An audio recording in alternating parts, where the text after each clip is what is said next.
Hi everyone, my name is Vaishali Vardhan and in this video we are going to look at the difference between a sample and a population. Secondly, we will try to understand the importance of null hypothesis and research hypothesis. And finally, we will try to understand the criteria for a good research hypothesis. So let's get started. You probably have heard the term hypothesis, or you might have formulated one for your own research project. However, if you haven't heard the term, let me tell you it's an educated guess. It reflects the problem statement that was the motivation for your research question. So it is important that your research question is more clear and much precise, because this will guide you to create a hypothesis, and this in turn will determine the techniques that you will use to test it and answer your research question. So a good hypothesis is one that translates your research question into a format that is easy to understand, and this particular format is called as the hypothesis. So what is a good hypothesis? Before moving on to that, let's understand the difference between a sample and a population. Why is it important to understand the difference between the sample and the population? Because although the hypothesis refers to the population, it is usually tested on a sample, and then the results are generalized to the larger population. As a good researcher, if you want to test the hypothesis of merits of drug A over drug B, you would want to test each and every person in the population in order to minimize error. However, it is neither practical nor feasible, and moreover, it is not necessary. Instead, you could just select a representative sample from the larger population and test your hypothesis using appropriate statistical tests. So the smaller group which we selected from the larger group is known as a sample, and the larger group of people is known as the population. A statistic is a number that describes the sample, and a parameter is a value or a number that describes the population. A measure of how well your sample represents the characteristics of your population is referred to as the sampling error. This is basically a difference between the sample statistic and the population parameter. So higher the standard error, the less confidence you have that you can generalize your results to the population. So in order to minimize the sampling error, you need to select a representative sample from your population. Let's get straight into null hypothesis. So null hypothesis is a statement of equality. If the null hypothesis could speak for itself, it would say, I represent no relationship between the variables that you are studying.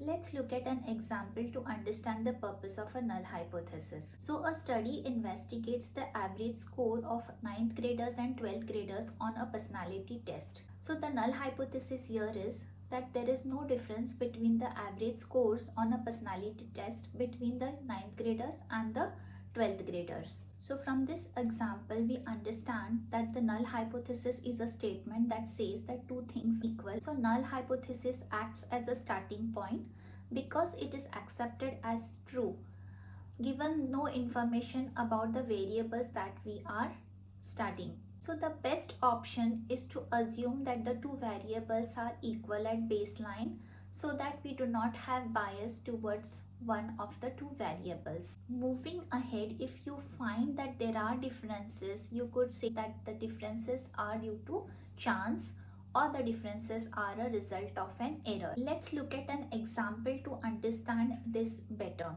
Suppose we compare the speed of football players and the soccer players.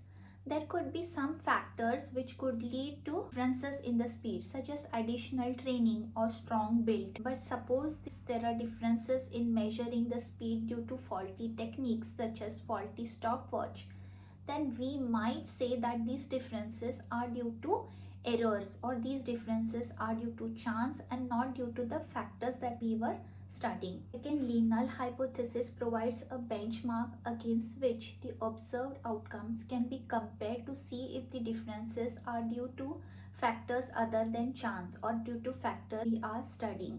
So it provides a range within which we can compare that observed outcomes are not due to chance, or they are due to some contributing factors.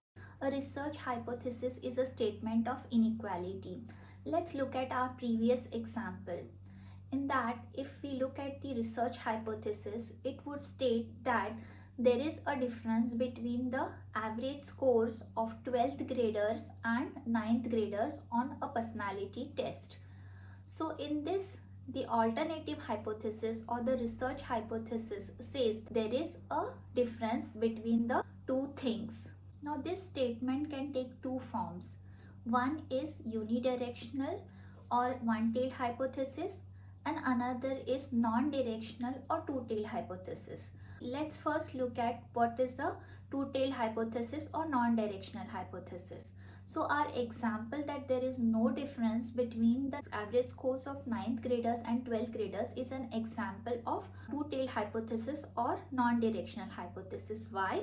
Because the direction is not specified here. We do not know whether one group scores higher than the other. Now let's look at another example to understand what is unidirectional or one-tailed hypothesis. If we say that average scores of 12th graders is higher than the average score of 9th graders, then we are specifying a particular direction. So this is a one-tailed hypothesis or a unidirectional hypothesis. Now let's understand what is a good hypothesis or the criteria for a good hypothesis. Let's look at an example to understand criteria for a good hypothesis. Parents who enroll their children in after-school program have a more positive attitude toward work as measured by the attitude work survey than parents who do not enroll their children in such programs. From this example, let's see what is the first criteria for a good hypothesis. The first criteria is that the hypothesis should be stated in a declarative form rather than a question. It should end with a period or a full stop. The second criteria is that a hypothesis should clearly show an expected relationship between two variables. In our example, we can see that there is a clear expected relationship between two variables, that is parents' attitude and the after-school program. The third criteria for a good hypothesis is that there should be a clear link to existing literature or theory, that is, the hypothesis should build upon existing literature. Fourth criteria is that a hypothesis should be brief and to the point. It should clearly describe the relationship between the two variables in a declarative form, and it should be direct and explicit. That is, the reader should understand what is the purpose of the research and how things will be conducted in the research. And finally, the hypothesis should be testable. It should contain variables that can be easily measured. As seen from our example, we have variables that can be clearly measured using an attitude work survey. To sum up, the 5 criteria for a good hypothesis are: first, it should be stated in a declarative form. Second, it should posit a relationship between variables. Third, it should reflect on existing theory or existing literature. Fourth, it should be brief and to the point. And finally, it should be testable. So this is all about what is a hypothesis, what is the purpose of hypothesis, and what is a good hypothesis. So if you like this video, hit that like button and subscribe to the channel. If you have any questions or concerns about statistics and data analysis, leave a comment below and I will try to answer them as soon as possible. Thank you for watching, and I will see you soon in my next video.